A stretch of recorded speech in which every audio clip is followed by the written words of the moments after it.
Assalamualaikum warahmatullahi wabarakatuh. Perkenalkan, nama saya Firla Tiana Brilian dengan NIM 221010111056 dari kelas A2 Manajemen. Di sini saya akan menjawab pertanyaan UAS dari mata kuliah pengambilan keputusan.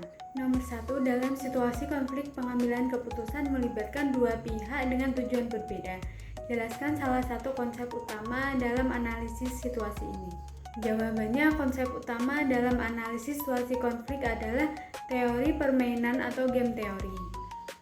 Dalam situasi konflik, keputusan yang diambil oleh satu pihak akan mempengaruhi hasil dan keuntungan pihak lain.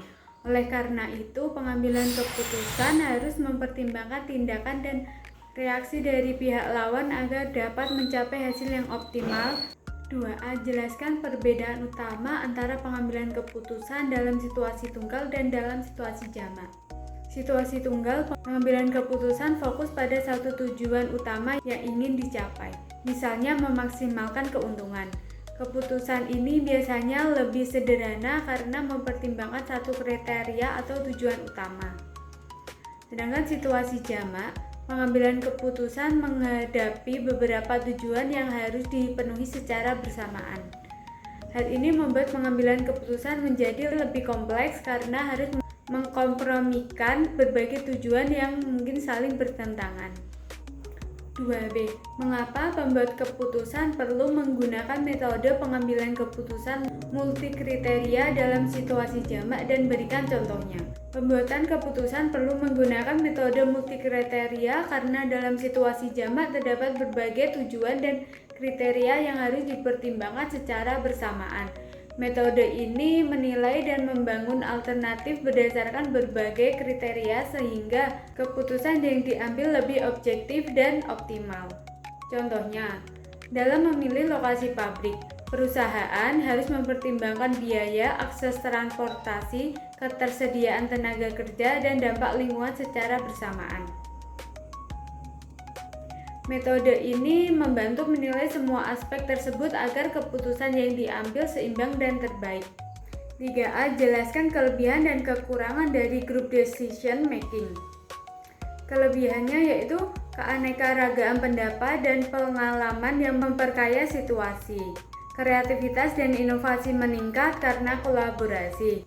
Dukungan dan kepatuhan lebih tinggi karena kebersamaan diambil bersama. Pemecahan masalah lebih komprehensif dan pembagian beban kerja. Konflik dapat diidentifikasi dan diselesaikan secara terbuka. Kekurangan, proses pengambilan keputusan bisa lebih lambat karena harus mencapai konsensus. Potensi konflik internal yang bisa menghambat keputusan.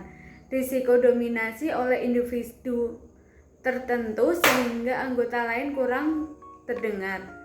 Kesulitan dalam koordinasi dan komunikasi antar anggota. 3b. Jelaskan efektivitas pengambilan keputusan dengan big data dan berikan penjelasan tantangan dalam mengintegrasikannya. Pengambilan keputusan dengan big data meningkatkan efektivitas karena memungkinkan pengumpulan dan analisis data dalam jumlah besar secara cepat dan akurat. Hal ini membantu pengambilan keputusan mendapatkan informasi yang lebih relevan dan terperinci sehingga keputusan menjadi lebih tepat dan strategis. Tantangan dalam integrasi big data antara lain yaitu pengelolaan data yang sangat besar dan beragam, kebutuhan infrastruktur teknologi yang kuat dan mahal, kesulitan dalam mengolah data tidak terstruktur dan memastikan kualitas data. Tantangan dalam menggabungkan data dari berbagai sumber yang berbeda. 4. Jelaskan mengenai teori pengambilan keputusan transenden, manfaat dan karakteristiknya.